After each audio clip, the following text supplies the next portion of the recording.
ইমাম সাহেবরা কত আলোচনা করলো, মুসলমান কোরআনের কথা বলল, জাহান্নামের কথা বলল, কোরআনের কথা বলল যে কোরআনে আছে সুদ ঘুষ মদ হারাম। মুসলমান এই সুদ ঘুষ মদ নিয়ে মুসলমান চলতেছে।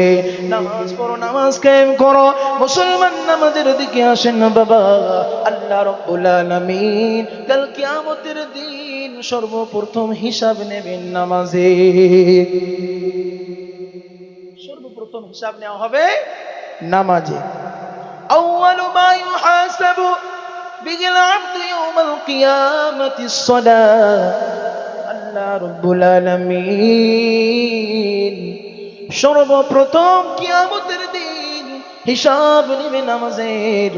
আমরা যদি পরিপূর্ণ ঈমানওয়ালা হয়ে নামাজ কায়েম করতে পারি মুসলমান, আল্লাহ রাব্বুল আলামিন আমাদেরকে তার বদলা জান্নাত দিয়ে দিবে। জোরে জোরে হবে না সুবহানাল্লাহ।